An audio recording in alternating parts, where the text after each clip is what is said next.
بہت اونچی محنت کی نسبت سے اور ایک بہت اونچے مقصد کے لیے انسان اپنی طاقت سے نہ کوئی نیکی کر سکتا ہے اور نہ کسی گناہ سے بچ سکتا ہے۔ لا حول ولا قوت الا باللہ، لا حول منا ولا قوت الا باللہ۔ نیکی کی توفیق بھی اللہ کی طرف سے ہے اور گناہ سے بچنے کی ہمت اور طاقت بھی اللہ کی طرف سے۔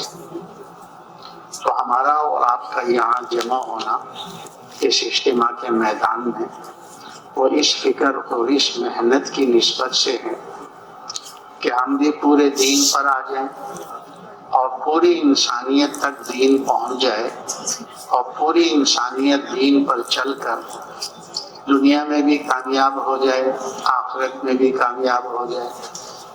اس لیے کہ اللہ رب العزت نے انسانوں کی دونوں جہانوں کی کامیابی کو اپنے پورے دین پر چلنے میں رکھی ہے۔ انسانوں کی کامیابی کو اللہ رب العزت نے نہ ملک کے ساتھ جوڑا ہے، نہ مال کے ساتھ جوڑا ہے، اور نہ ہی دنیا کے اس پھیلے ہوئے ساز و سامان کے ساتھ جوڑا ہے، بلکہ اللہ رب العزت نے انسانوں کی دونوں جہانوں کی کامیابی کو اپنے پورے دین کے ساتھ جوڑا ہے۔ ہر زمانے میں جو انسان کامیاب ہوئے ہیں وہ دین اسلام کی برکت سے ہی کامیاب ہوئے، اور آئندہ بھی جو انسان کامیاب ہوں گے وہ بھی دین اسلام ہی کی برکت سے کامیاب ہوں گے۔ گزشتہ زمانے میں جو انسان بھی ناکام ہو کر گئے ہیں ان کی ناکامی کا سبب یہ بنا کہ انہوں نے اللہ کے دین کو چھوڑا اور اپنی جی چاہی اور منچائی پر چلے، اس لیے اللہ نے ان کو دنیا اور آخرت میں ناکام کر دیا۔ اور یہی اللہ کی سنت جاریہ قیامت تک کے لیے کہ آئندہ زمانے میں جو انسان جس حیثیت کا ہوگا اگر اللہ کے دین کو چھوڑ کر اپنی جی چاہی اور منچائی پہ چلے گا تو جیسے اللہ نے پہلوں کو ناکام کیا ایسی اللہ رب العزت ان بعد والوں کو بھی ناکام فرمائے گا۔ تو کامیابی کا جو راستہ ہے وہ اللہ کا دین ہے، اور دین انسانوں کی زندگی میں محنت سے آتا ہے۔ قرآن کریم میں اللہ پاک کا ارشاد ہے والذین جاہدوا فینا لنہدینہم سبلنا وان اللہ لمع المحسنین۔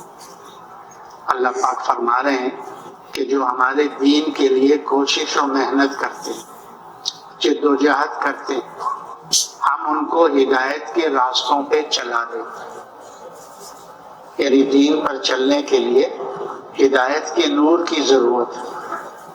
جس دل میں اللہ پاک ہدایت کا نور ڈالتے ہیں اس سینے کو اسلام پر چلنے کے لیے اللہ پاک کھول دیتے وَيَشْرَحْ صَدْرَهُ لِلْإِسْلَامِ۔ اللہ ان کو شرح صدر نصیب فرما دے۔ کیا مطلب؟ کہ جیسے سیدھے راستے پہ چلنا آسان ہے ایسی اللہ ان کے لیے دین پہ چلنا آسان کر دے۔ اور جب یہ ہدایت کا نور نہ ہو تو پھر دین پہ چلنا بہت مشکل معلوم ہوتا ہے، اتنا مشکل کہ انسان سمجھتا ہے یہ آسمان پہ بھلا کیسے چڑھا جائے گا، آسمان پہ چڑھنا اتنا مشکل سمجھتا ہے، ایسے ہی دین پہ چلنا اس کو مشکل معلوم ہوتا ہے۔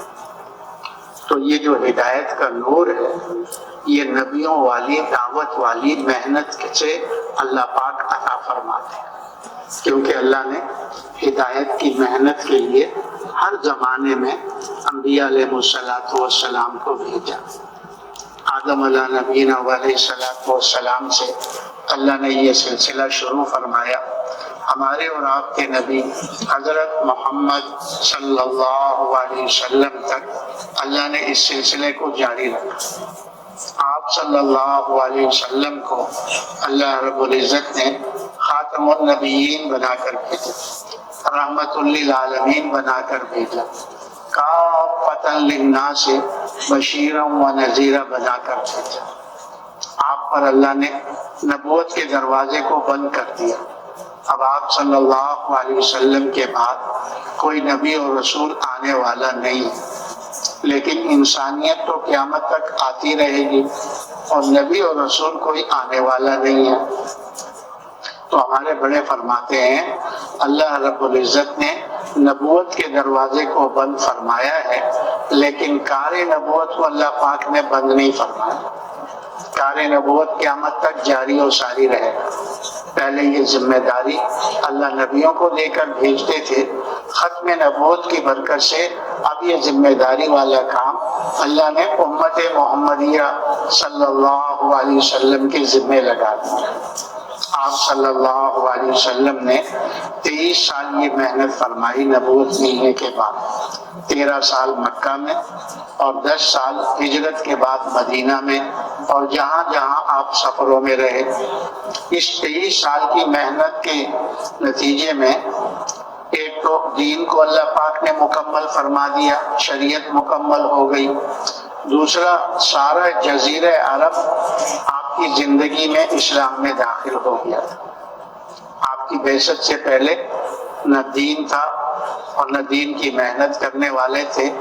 آپ صلی اللہ علیہ وسلم نے محنت کی ترتیب قائم کی، دعوت سے شروع کیا، تعلیم سے شروع کیا، ذکر و عبادت پر ڈالا، اور مسلمانوں اور انسانوں کے ساتھ حسن سلوک کے ساتھ پیش آنا، یہ دعوت والے اعمال شروع فرمائے۔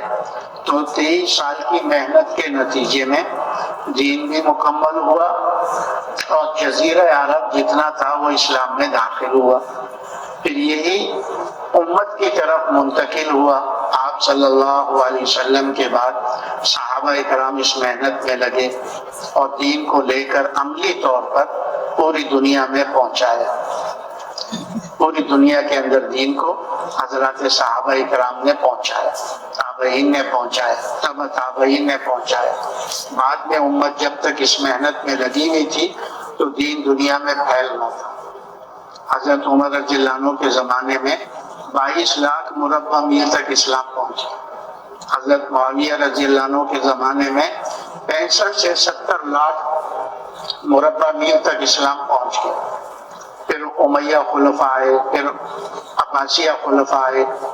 ہارون رشید عباسیہ خلیفہ تھے، ان کے زمانے میں 3 حصے دنیا اسلام میں داخل ہو چکی تھی، 1/4 کونا فرانس کی طرف کا، یورپ کا رہ گیا تھا بس۔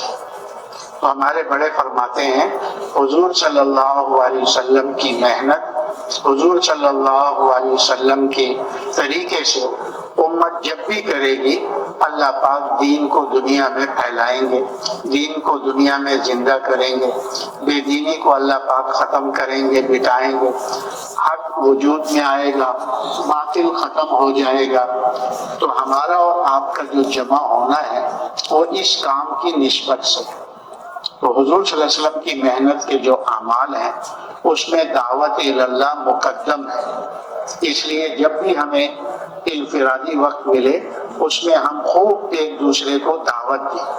اس دعوت میں 3 نفی اس بات کریں: مخلوق کی نفی، خالق کی ذات و صفات کا اس بات، دنیا کی نفی اور آخرت کا اس بات، اور چیزوں شکلوں کی نفی اور اعمال کا اس بات کہ مخلوق سے اللہ کے ارادے کے بغیر کچھ نہیں ہوتا، اور اللہ پاک کرنے میں کسی مخلوق کے محتاج ہے۔ اللہ کی بڑائی، اللہ کی عظمت، اللہ کی طاقت، اللہ کی قدرت، اس کو ہم بیان کریں، اس کو سنیں اور اس کو سنائیں۔ جتنا ہم دعوت دیں گے اتنا ہی ہمارا یقین ترقی کرے گا، ایمان اللہ کی ذات و صفات پر مضبوط ہوگا، اور دین کی محنت کی بنیاد ہے ہی ایمان اور یقین۔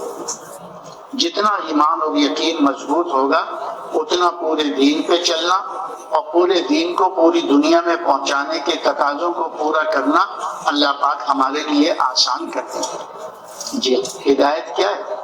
وہ نور ہے جو اللہ دل میں ڈالتے ہیں کہ ہدایت کے ملنے سے پہلے انسان کو اپنی زندگی کا بننا اس دنیا کے مادے میں شکلوں اسبابوں میں نظر آ رہا تھا، یہ سب کچھ اس کو ہدایت کے نور کے ملنے پر اللہ میں نظر آتا ہے کہ زندگیاں بنانے والا اللہ ہے، سب کچھ کرنے والا اللہ ہے۔